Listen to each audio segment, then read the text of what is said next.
All right, thank you for joining Vibe Osmosis. How's everybody doing tonight? Doing great. Great here. It's Friday. That's Yes. true. It's a good Friday for me. I was checking out the jams you guys sent and kind of putting some stuff together. I really enjoyed some of these deep cuts on SoundCloud. Do you guys want to elaborate on how that kind of came to be in your ears? And also, I guess, how you start making music on that part, too. Sure. Yeah, that'd be AJ. He's the music guy who did those all of those three. Okay. Oh, thanks, man. I didn't know what he sent you, so um, it's one of those ones I did. Was it like the jungle stuff? Yeah. Yeah. Yeah. So I got into that a couple years ago when Cody and I started our Amershkalump page. Because the style we were going for, the aesthetic was the Y2K, and seeing a lot of ads from back then, and just like looking at the kind of what was going on musically. A lot of it was that drum and bass stuff. So that's when I started to kind of investigate and kind of play around with some drum breaks and stuff like that to create my own jungle tracks. So that's kind of where it started. Yeah, and I just kind of kept with it, trying different sounds and stuff. And it kind of helped too. Cody and I both working together because he'd provide the visuals and I'd find the audio side. But it kind of seeing what he was working on, it kind of helped me kind of tailor, I guess, the music to that image instead of just kind of not having like a kind of like a visual framework to work with. So the visual side was helpful in creating those tracks, kind of help inspire a lot of the sounds and stuff. Yeah. And then for my side, like the animations that go with the music, it would be funny because I would have a kernel of an idea and a concept, and then AJ would he would start some music that I would tell him, like, here's what the idea is, here's what it kind of looks like. I wouldn't do a lot of animation until the music was done. So basically, I give him the concept, the rough. It's not really animated as much as it could be, but then he would put all those neat like sounds and cues that were great for the animation, because then I would time everything to move with it. So it would make it kind of fun to match the music, like an old cartoon. Really, it's like taking old music and then playing, like having the characters act or move, or the camera movement with that image, kind of like Mickey Mousing it, as they call it. I want to actually go ahead and introduce yourselves. This way, I'll kind of mix things up this time. Sure. Yeah. I'm Cody, and Cody Shank, and I do the art and the animation graphics. And I'm AJ Shank, and I'm Cody's brother, and I'm a musician and closet producer, I guess. Mainly a saxophonist. That's what I went to school for, and then I just picked up like doing like audio production and electronic music stuff on the side with the projects we've been doing. Um, what's your favorite color of yours? Mine's green. Mine is blue, actually. Oh yeah. I guess this is a personal question. How close are you guys in age? How close are y'all in age? 2 years apart. Yep. All right. So shout out how old you are. I'm 26. I'm 30. This is AJ. I'm 30. Oh yeah. And then this is Cody. I'm 28. All right. Cool. Also, how long have you been making music? As I guess, kind of shout out for AJ? I started playing saxophone when I was in 4th grade, and prior to that, I was, doing piano lessons when I was like in elementary school. So I've been basically doing music-related things basically my whole life. Both my parents play musical instruments. My mom's a drummer, and her family, her brother and sister had a band. And then my dad's side, all his relatives played instruments and guitars and sang. So even Cody plays trumpet and guitar. So we all basically grew up in a very artistic family. So I've been playing since 4th grade in saxophone. That's the main instrument I've been really studying since then. But creating like the electronic stuff, that came about before we did any of our projects together. I kind of got fascinated with like hip hop. I was in Kansas City. Cody and I were in Kansas City, and I met a lot of guys that were doing like production. Actually, one of the guys who inspired me, his name's Ian Jones. He goes under Chromatodata. And he's like a killer producer. He was originally from Florida. He moved up to Kansas City around the same time I started school over there. That kind of got me, being around those people kind of got me interested in that kind of stuff, like the Jay Dilla type beats. And yeah, it's a good example for sure. Yeah, so I was originally starting to do that. And I kind of continued that through college. And then, when Cody and I were starting to discuss the Amershkalump stuff, that's how I kind of got into the other type of production, like the jungle, drum and bass stuff.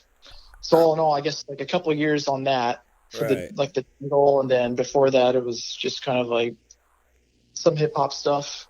So, yeah. Cody, I guess my question is, how long have you been creating, drawing, and also how long have you been doing the digital stuff too? Sure, yeah.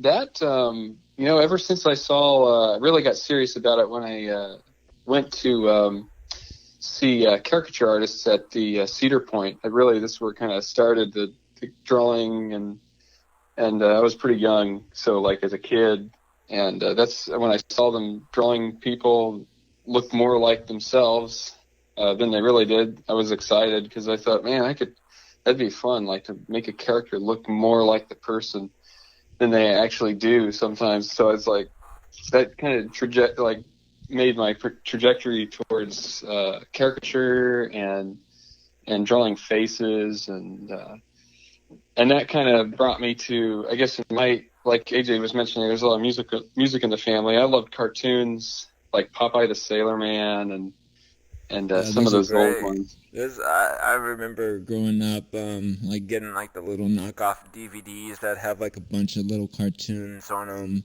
and always being excited whenever a good Popeye one was involved. That's definitely something I feel like people today kind of miss out on, because we had that like random DVD VHS experience of like finding like a collective of like 150 like short like cartoons and different like animation style. Now it's like very like targeted towards like a digital audience and YouTube and stuff.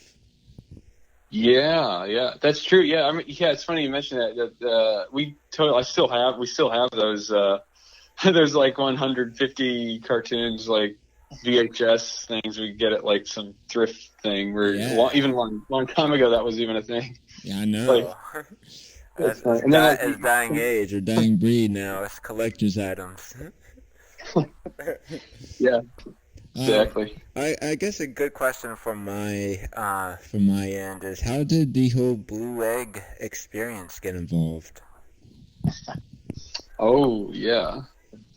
Well, the origin of it is pretty interesting. I think as far as that, it's like I was initially hired to do a bootleg Sonic and for a gag from where I worked, and then I kind of went crazy and I did a 3D version of it, not telling them, and then they I showed it and they still wanted the 2D, so they didn't use the 3D, and AJ came in and looked at it because I showed him. I said, hey, look, I did Sonic 3D Blast, kind of making a joke about that. And he said, hey, you should post that. And I was like, oh, maybe we could make a post. And then we just kind of made up some names for it. We were just kind of shooting out silly names. Yeah. Blue Egg came up. And then I said, well, let's make an ad to post, like a poster, that's like a bootleg kind of software, And so that's kind of where that whole concept initially began. And then AJ, he took it and he made it something more, I think, from where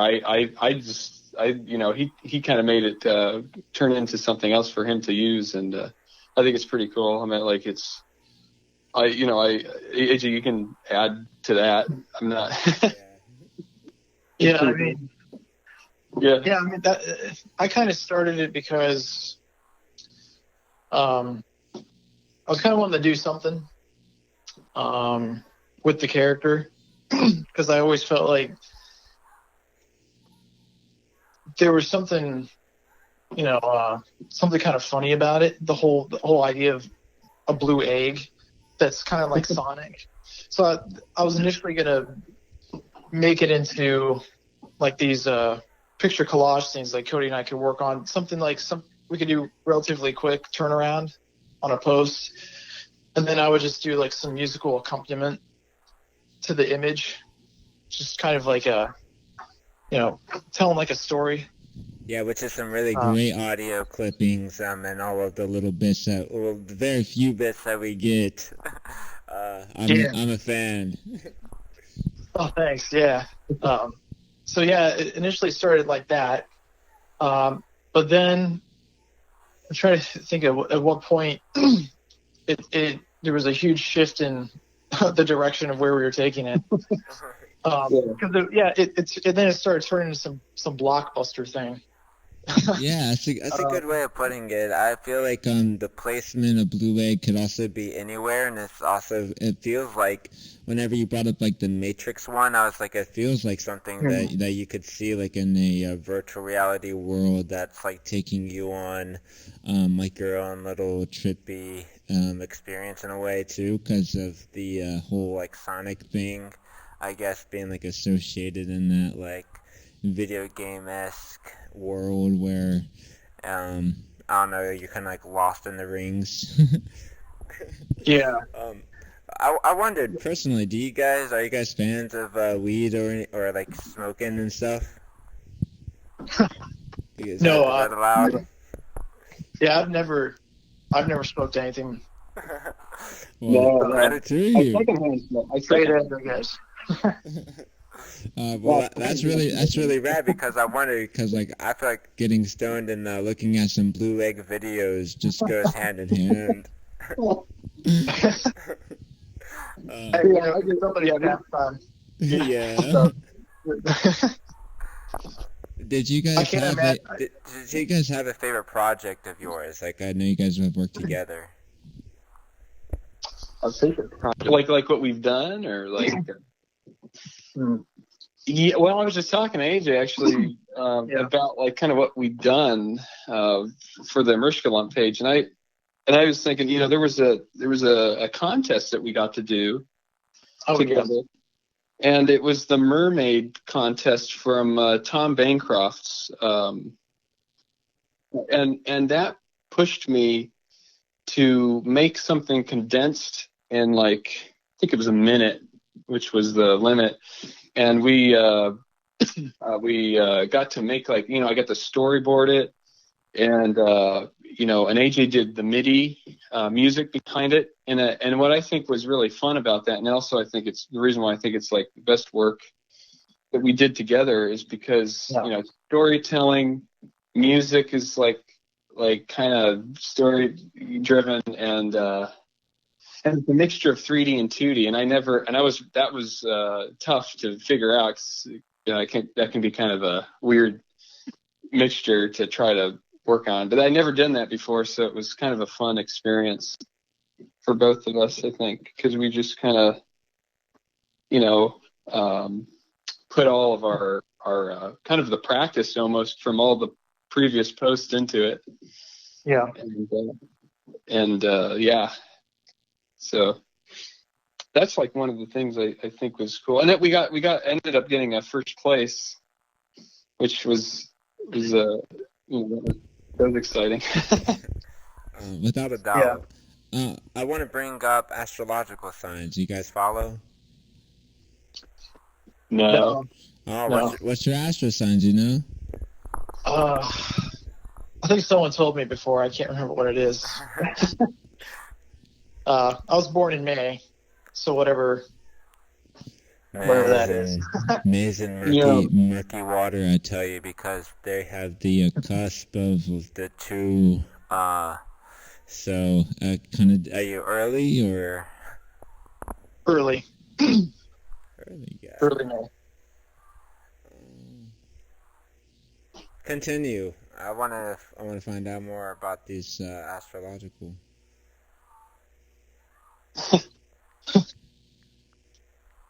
Let's see. You were talking about my birth date, right? Oh yeah, that'd be April. Ooh, so it would be between. You see, this is where the cusp is Taurus and Gemini. You see, it could cut you both ways, and depending where you're at in April, could be Aries. So, they also include about the whole waves and the moon and stuff. I personally feel like I try not to follow too much of it, but I do think to a sense, the magic behind the stars, what that can do for, I guess, like your mind and body, spirituality. I think it's really interesting on how it plays in culture throughout like such a long period of time.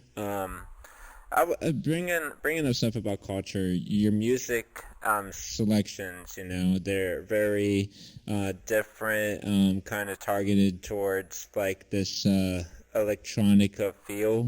What kind of music do you guys listen to? I was in jazz studies, so basically my whole a significant part of my life was listening to jazz, like like traditional, like John Coltrane, Joe Henderson, Sonny Rollins. But I have a significant amount of time put into listening to that and studying it, but for what's that? Who's that? The Chet Baker. Oh, Chet Baker. Yeah. I was like, Baker. It's like Baker Mayfield? No, that's not right. Wrong there. Like, yeah, I know this plays, but anyways, yeah. But besides that, like leisurely, like I listen to like a lot of what I try to do. It feels like whatever I'm trying to do, that's what I'm listening to. So like I did listen to a lot of like jungle artists, and like drum and bass stuff, like Dillinger, from the UK, because a lot of it was in the UK. I think Cody has one. I think it might be on the playlist of Doc Scott. Yeah, I think I forgot to put that one in there, but the Doc Scott. Yeah, that was one of his. Yeah, but like Thundercat, Hiatus Coyote. Yeah, those kind of. Then there's like some like hip hop producer stuff too, like Sam I Am, Flying Lotus. Yeah, I'm a fan of Flying Lotus stuff right now too. Kind of been one of those ones I find myself like going back to, and like unable to like work on like stuff. Hmm. While nosing around too. Yeah, some good spins. You guys have any favorite? Oh yeah, continue on favorite artists. Oh yeah. Yeah. Yeah. I mean, I'll turn it over to Cody here, but basically anything I listen to, I basically, it's got to have like a jazz influence.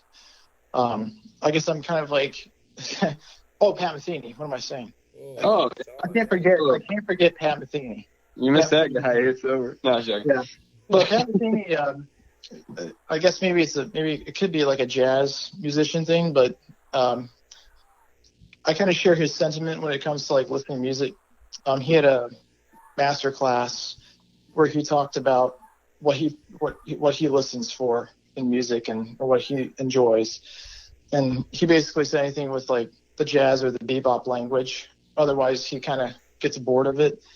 I guess I'm kind of similar in that way. I mean, there's other stuff that necessarily doesn't have that I enjoy, but it's far and few in between. So I guess all music I enjoy has some sort of jazz tint to it. So Right, that's true. Yeah. The music I like is it's like exotica, like 60s things like Martin Denny and Les Baxter, which is like a very atmospheric thing from the Polynesian era of like the 60s and when that was a big hype. Also like cartoon music, British light music, stuff that's like that. That's always been my stuff that I love to hear. And then we also like we grew up with jazz, like AJ was saying. We love that and things like Basha and Matt Bianco, which they're kind of related in some sense, musically styles. And Nelson Rangel. Oh yeah, Nelson Rangel, he's great. And then just there's a lot of great artists there that they really just have a unique sound. And trying to think if there's anything I'm missing. I mean, Ricky Peterson, is that his name? Ricky Peterson, yeah, that's a good one. I'm just remembering these now as you're talking. Yeah. Incognito is great. Talking Loud, I think, is one of them. Yeah. I want to bring up favorite movies. Are you guys movie people? Oh yeah. Okay. Shout out a few of your flicks. Well, some of the ones that go back for me is like Mouse Hunt with Nathan Lane and Lee Evans. That's one of my favorites. And I'm trying to think of Star Wars, the original trilogy into Episode 1 happens to be, even though that one has a special thing to it.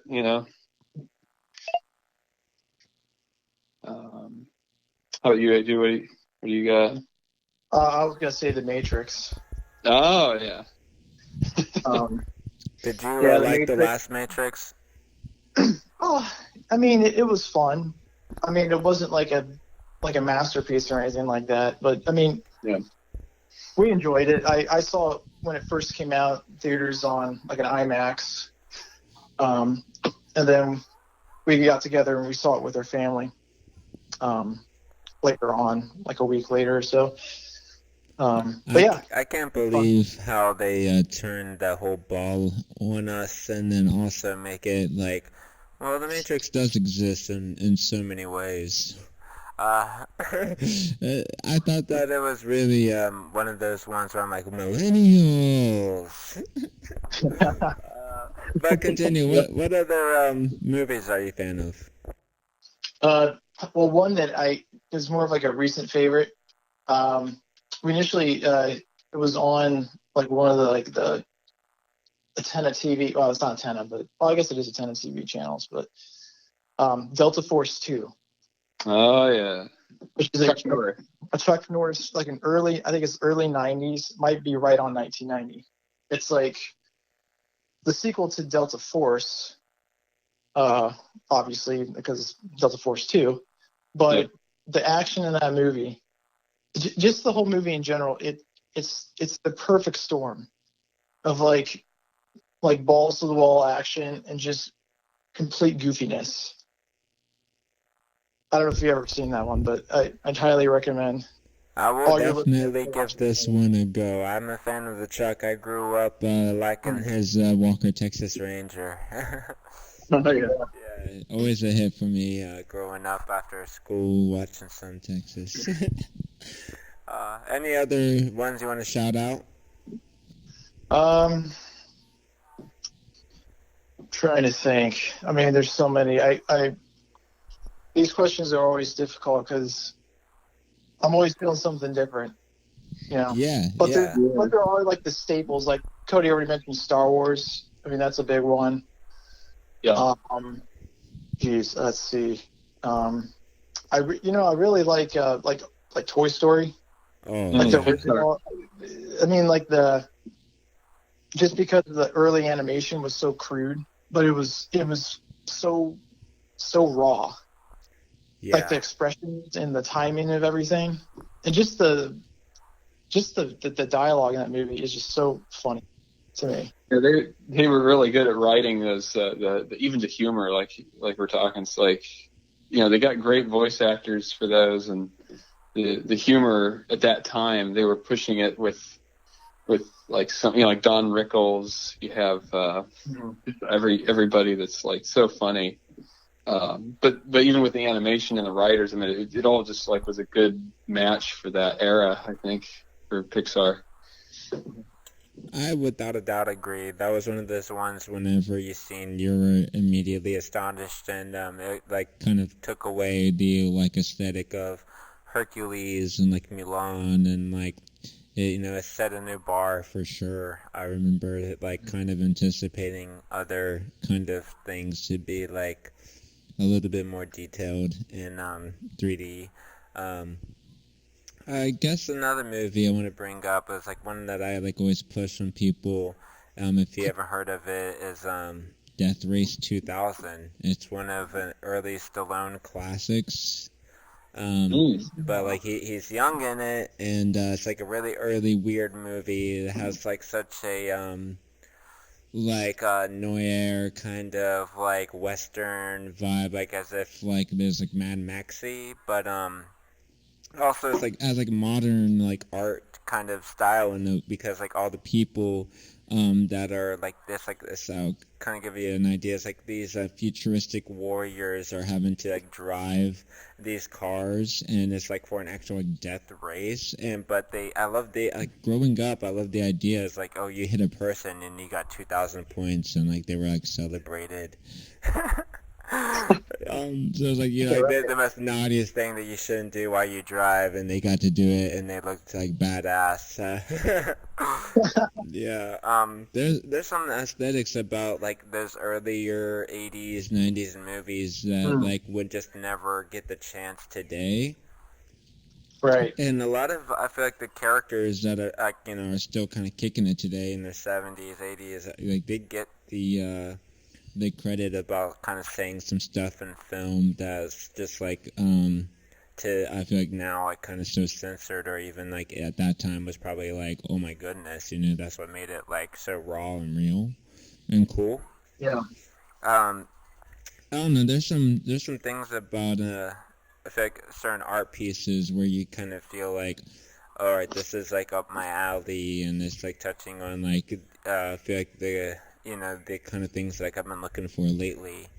Do you guys come across any artists like that where you're inspired by? Yeah. Like what kind? Like just like painters, or like comic artists, or yeah.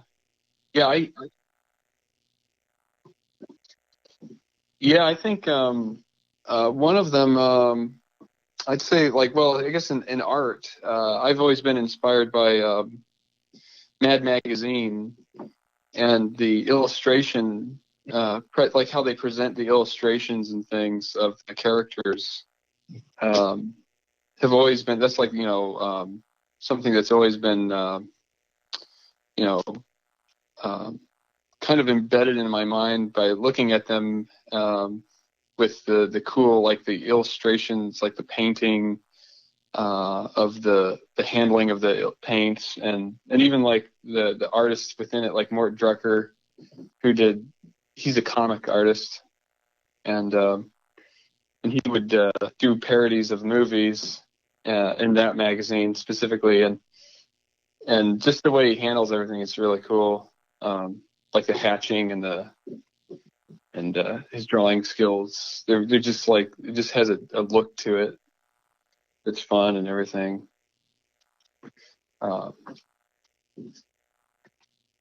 Yeah, how about you, AJ? Any artists? I mean, I guess movie directors or anything. Is that what? Yeah, I was gonna say, because I've been watching. This is near the end of last year, like December. I just started watching Twin Peaks for the first time. Yeah, so I'm a big David Lynch fan. He's a big fan of mine, and I got to whenever I was living in Seattle, I was living pretty close to the area where they filmed some of the season 3 up in the woods. How far are you in Twin Peaks? I'm like 3/4 way through the second season. So this is before. Yeah, so I haven't made it to the third yet, but yeah, it just there was so much hype about it, and I've always heard about it, but it's just one of those things.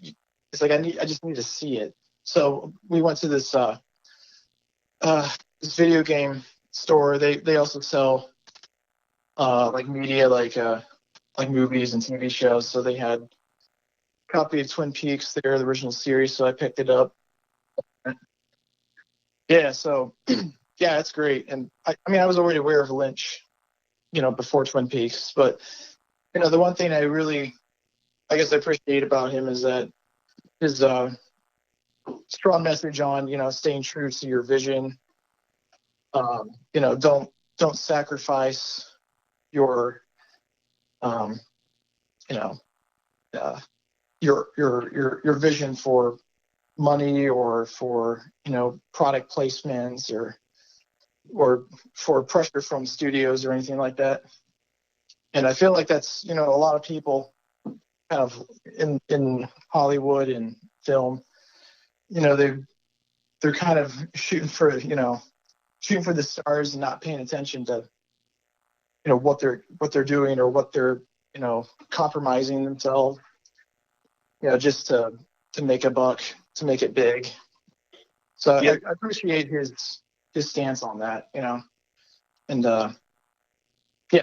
So somebody that comes to my mind, I was thinking for a little bit, the Bill Plimpton, who was the animation artist. I don't know if you've heard of him. He's his work. He does a lot of like colored pencil animations, and he has great, like The Toon is one of the movies he did. That was like his first film, and he has a few other ones. But he in his career, it's kind of funny. He's like in a way, Lynch is kind of he did a lot. He actually did. Bill Plimpton did a lot of animations for like MTV logos and stuff, like so animation. Yeah.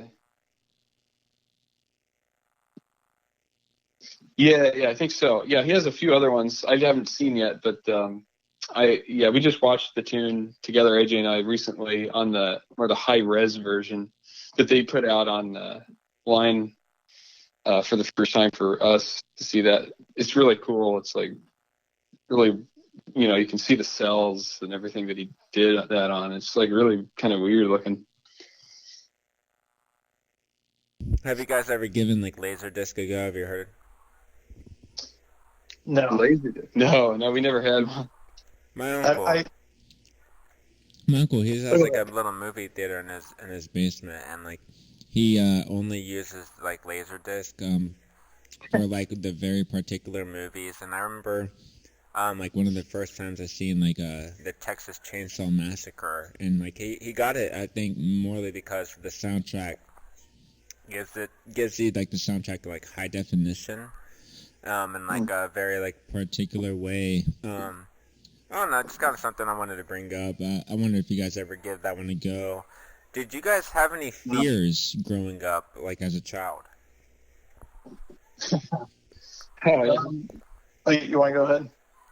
Well, I guess my simple one is like, you know, I didn't like the fear of like eyeballs, like, probably because I was using my eyes a lot, but yeah, I always fear like that without the head, you know, like just a single eyeball like just laying around or something.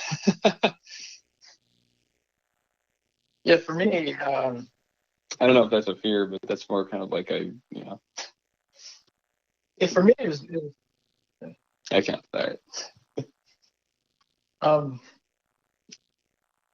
I think for me it was like I don't know if it was a fear. I guess I got a couple. I guess they may go hand in hand a little bit in a weird way, but like it's cliche, but like the dark. For a while, like our mom would come check on us. At least when we were really young. She'd come check on us to see if we're sleeping at night. And the way that I only knew this later because at first I thought it was a monster, but she would come in and stand in front of like the entrance of the door, and the light's facing the back of her.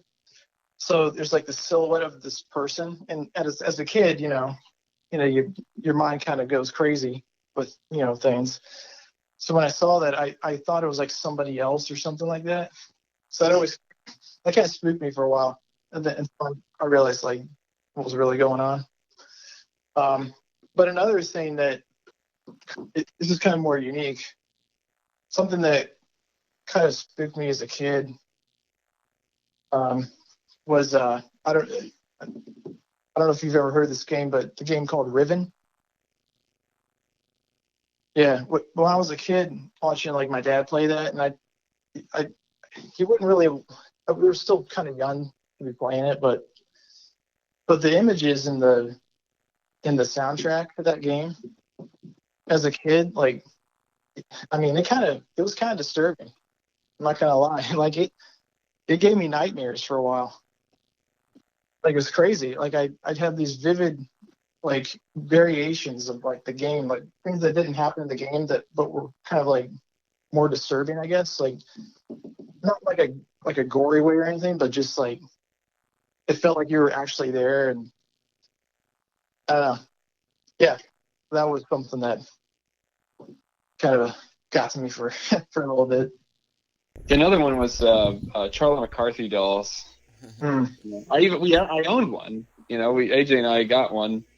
But yeah, even that was because I think there was something on TV once. It may have been a Goosebumps episode or some show or something. I don't even know if that was a thing. And I remember seeing an episode of that, and it was just kind of like weird, not on purpose, like it was just on. Yeah. And it's like, whoa, what is that thing? Because it inherently just designed a little bizarrely, It has this like a voodoo doll aesthetic where you don't trust it.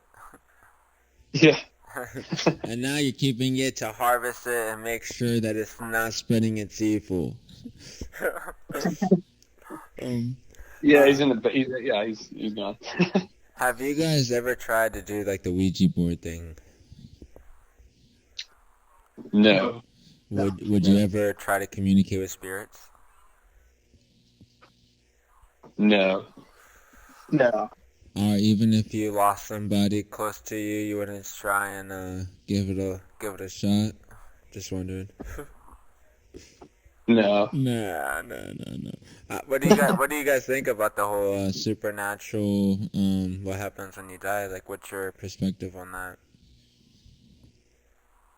Well, I believe that when a person dies, they have one or two places they go, and one is heaven and one is hell. And I believe that it's the most important thing is really to know God, to have that relationship with Him down here, to know Him, so that when you die, He knows you, and that's what I believe. As far as spirits go, like there is, I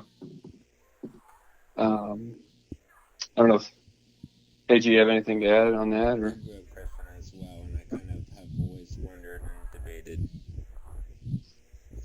What's that? I said I grew up Christian as well, and I've just always wondered and debated myself after, kind of your own little experiences, Yeah. Yeah, I mean, I agree with what Cody said. I share the same faith. Yeah, for me, it was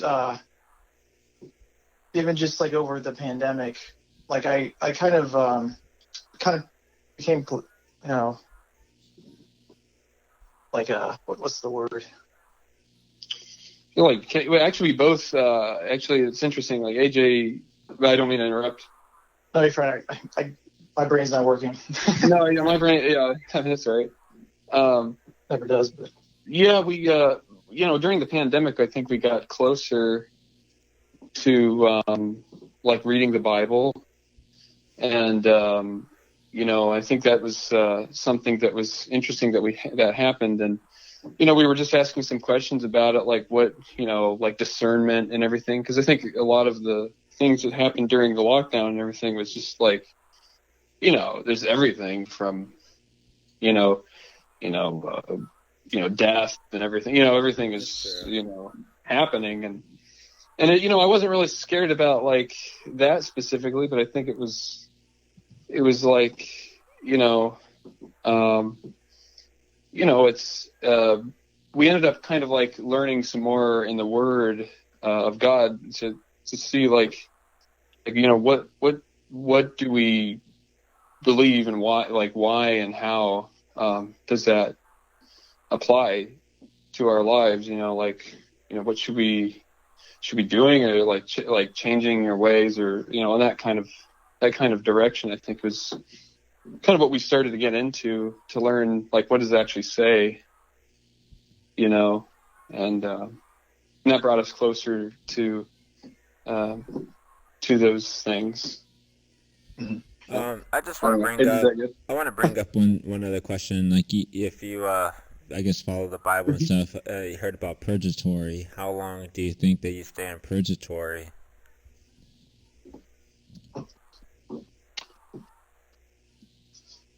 I don't believe in purgatory. You don't think you go? No. I wondered about it. Have you heard much about the Mormon faith? Just wondering. a little bit, yeah. Okay, so you know that the guy, he was 24 years old whenever he created the entire like religious like founding like thing that I guess is like established today, and the whole basis from him is that he had golden plates scripted from like God. And have you heard about this origin story? I just wondered. I think I heard something a while back, but I mean, it doesn't hurt to have my memory refreshed. I think it's really interesting because he believed that an angel guided him to like these golden plates that had like the history of the Christian faith, and that he transcribed it because God was talking to him, he said, and he made this book of Mormon. In my own experience, I'm kind of like, yeah, I see why maybe he was martyred and had these kind of combative moments, I guess, against society and organizations, because I guess that's just how it goes with religion. I feel even in today's statements, I feel like in music, it's like once it's religious, it's like targeted towards or put as categorized other than like the full message, maybe. Do you guys have like any artists out there that you like feel like has like I feel like positive messages or spiritual messages in their songs?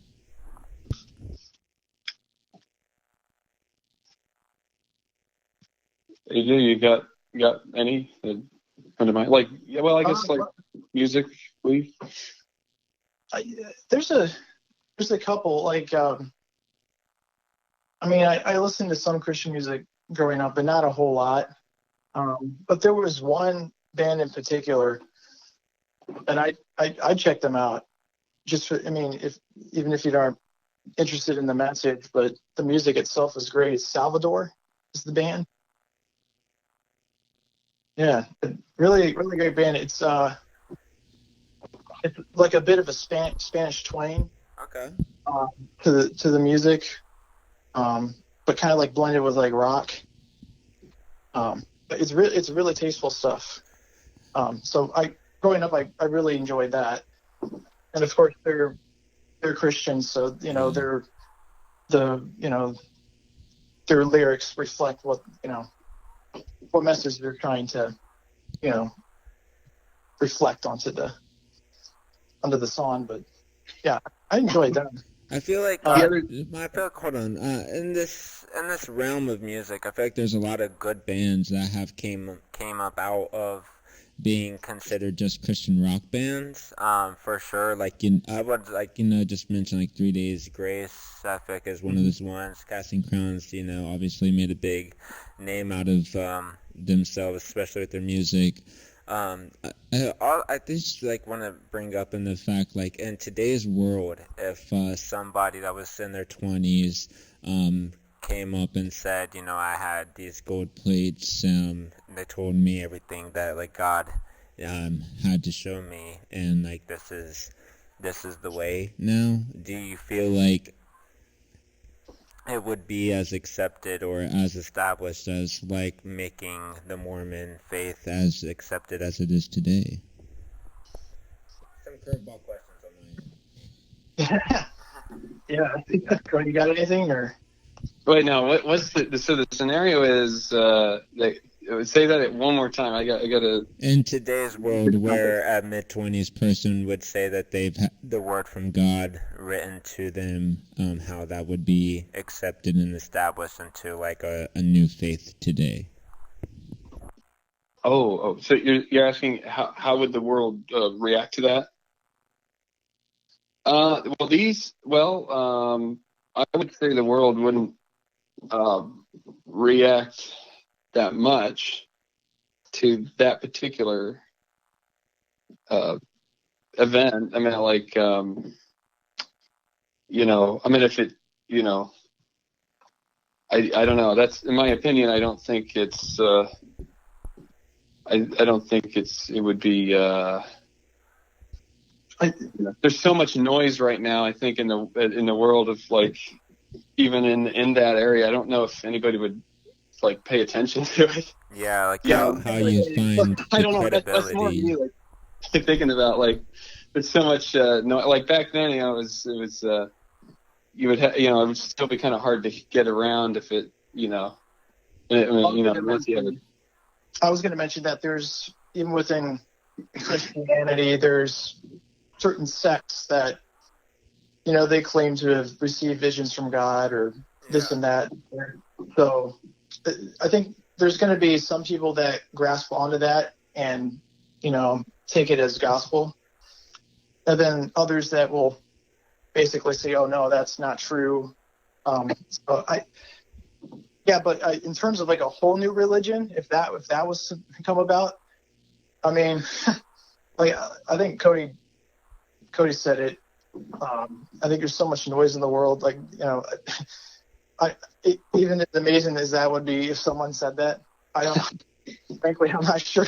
Unless they got famous on TikTok, I'm not sure how that would. That's true. Social media can cause. I mean, basically, if you would probably then have what they would call a cult following. Yeah. Or something like that. I don't know. Like you AJ, you mentioned social media. That isn't it. That adds a. Maybe it's already, in some sense, like if it's not about I've been moved by this, in some sense, I think there's a lot of like idolization of things, like already. That's it doesn't quantify. What's that? Yeah, that's without a doubt. Yeah, so it's almost like it's not like it categorizes religion because it doesn't look like it, but idolization is, I guess there's that. A good question of mine. Did you guys happen to watch the stuff about the Scientology? No. Have you heard much about like what Scientology follows or believes in exactly? Not too much. No, I don't really. I know it's. Okay, so I just want to break down some things for you guys real quick on that. I just think this is hilarious. Not to hate on the people that believe in Scientology.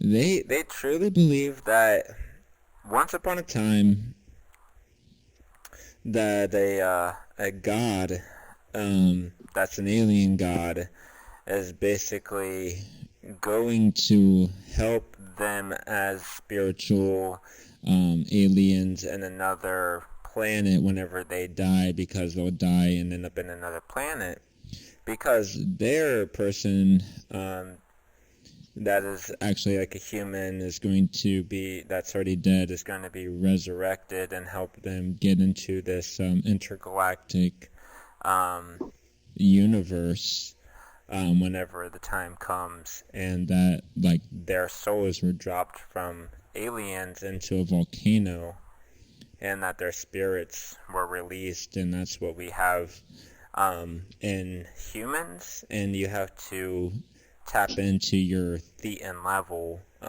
to reach your like celestial alien mindset.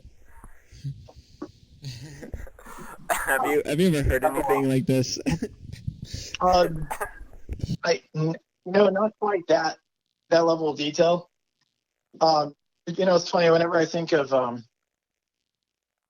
Scientology, I mean, obviously there's the famous celebrities like Travolta or Cruise, but there's also was it Battlefield Earth? You know that movie? Because that's I think that was from L. Ron Hubbard, if I'm not mistaken. So I think of that when I think Scientology now, just because I found that was where that's where that kind of spawned off of that movie. I was truly mind blown whenever I kind of read more into it after watching that documentary on Netflix. Are you guys currently watching like any like new TV shows or anything like that? New like newly released or new to us? Because right now I'm watching Twin Peaks, so you know how old that is. Right. I mean, I guess it could be newer or new to you too. Aside from Twin Peaks, for sure. Oh, I mean, we're starting to watch The Mandalorian. Yeah. So what do you think about that? As being a Star Wars fans, like I'm a big Star Wars fan. I definitely think Episode 1 is probably the best one. Like, I just, as a Mandalorian side thing, like, what do you guys feel about this whole new take on Star Wars? I mean, I personally, like, the ones I've seen so far, because we started with Mandalorian, then we went with Obi-Wan, and then I still like The Mandalorian the best. It feels like it's like not trying to be too Star Warsy or trying to like, it's not trying to like, follow like the old formula for Star Wars, because a lot of the movies from Disney that came out, they're trying this, trying that. I feel like they're trying too hard in both directions. With Force Awakens too close to the Episode 4, then Last Jedi just kind of like doing whatever. But Mandalorian, it really, and kudos to Jon Favreau. I think him and Dave Filoni have pretty good head on their shoulders when it comes to respecting the source material, but like doing something authentic with it, and not caving into Disney too much, at least from what I've heard. Trying to keep it original. I've seen a little bit of The Mandalorian, but I haven't followed it too much. Have you guys watched it all yet, or how far? My parents and my brother may have watched more than I have. I've only seen it when I go visit at their place. So. Yeah, the way it's like kind of the Mandalorian to me felt more like it's kind of interesting because like Star Wars offshoots of the thing are we like playing the video games when we were kids, the like Outcast or Jedi Outcast or the the Rogue Squadron series there, and yeah. And so, like when I watch these things, it's like it's almost like I consider them like almost video game stories or something. Like it's like Star Wars like cutscenes or like the movie kind of thing where like the Mandalorian kind of felt like it was like a video game story kind of thing. Like each episode was kind of like this was like a level you could almost pause it in the middle of the thing and play through, and then they could, then show the thing. I think that's kind of what the vibe I got from it, like different like characters and things, and that's how I kind of view it. It may not be like a good way to view it, but I kind of I set myself up thinking like, because anything outside of George Lucas's Star Wars, it's almost like it's hard to to view as like, okay, what are they going for here? Is it like Star Wars or is it like something else? Yeah, I haven't followed too much outside of like the George Lucas stuff. I've heard about like Baby Yoda. I don't even really remember what Baby Yoda's name is. I've heard stories that he is like a future Sith Lord or Dark Jedi, and like I'm like, oh, so like you've read into this, or you're actually following like the outside of the show. I was wondering too, did you guys have any favorite video games growing up? Oh yeah, Toy Story 2 not PlayStation, but Toy Story 2 64. 64. I haven't played. I don't think I played that one. That's a good one if you have the time. It may take it forever to get through the thing, but I got the Nintendo 64, so I can do it. Yeah. There's your New Year's resolution.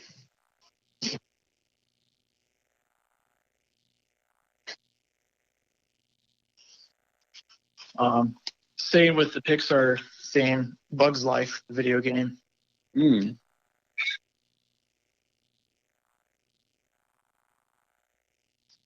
Yeah, I played that during the time when I forget how old I was when that came out. I was really young, but it was like whenever I play games around that time in my life, it's like anything was amazing. You know what I mean? For a kid, just to like Latin Super Mario 64. All this stuff is it just felt so surreal as a kid. Especially because we grew up when 3D was just starting to like be a thing.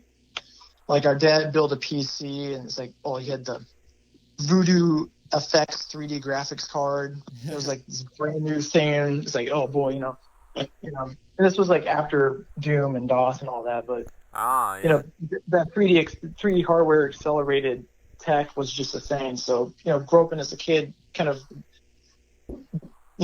going from 2D to 3D like that, that was pretty cool to see growing up. Because kids nowadays, they take it for granted, right? And it's like everything's 3D this, 3D that, 3D movies. I mean, I saw Toy Story in theaters when it came out. That's how old I am. Yeah, Toy Story 3D, whenever that came out, was definitely a trip. Yeah. 3 and 3D, I should say. Yeah. And then there's it's not a video game, but I guess it's kind of like a simulation. It's Cats 3. It's that Cats. It's like that. It's like a virtual pet game. The designs are like it was kind of origined from this the thing called Balls or something with a Z at the end, and then it just kind of grew from there. And then they had the cats. So I got that a long time ago, and it was just like amazing that you could have like something move around like it's real on the computer. Were you ever a fan of the Kingdom Hearts series? Oh, no, we never really had anything that played that. Or at least I haven't.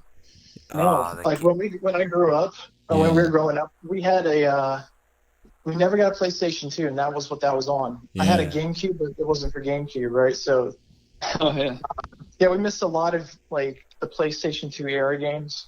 Mm-hmm.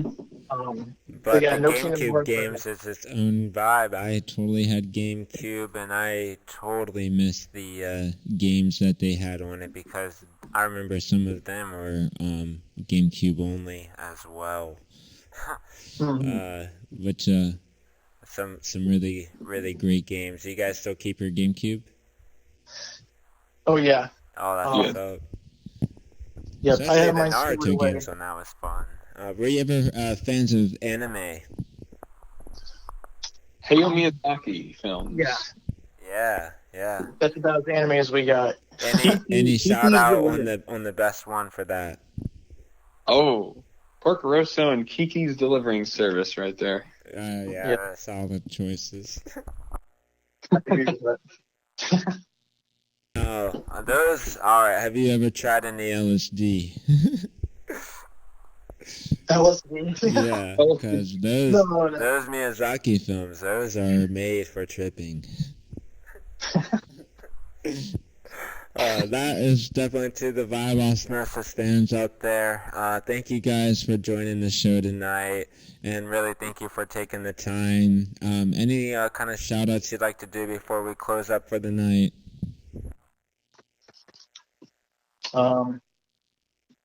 Cody, got anybody want to shout out? Shout out. Well, I guess I could shout out. Let's see. Check out the art from Dan Vanderhoof. He's a painter. He's he's a good friend, and shout that out.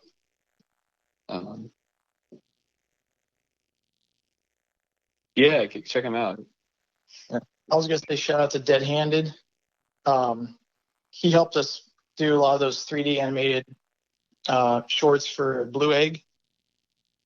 So my boy Dead Handed, Adam, check his stuff out.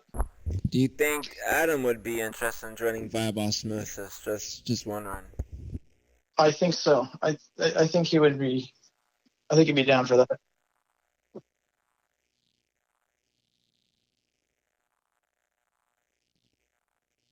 Really, any other songs you'd like me to play after this conversation too? Anything you'd like to have in mind?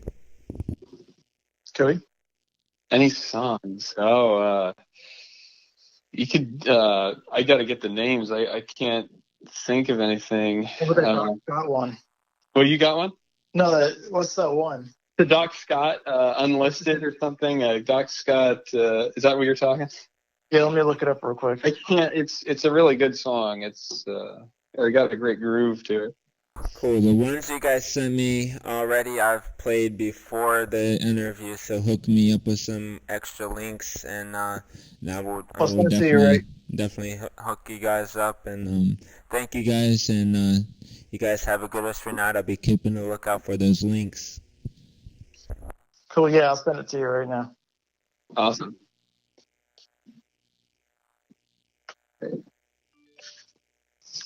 Thanks, man. Nice talking. Yeah, great talking with you.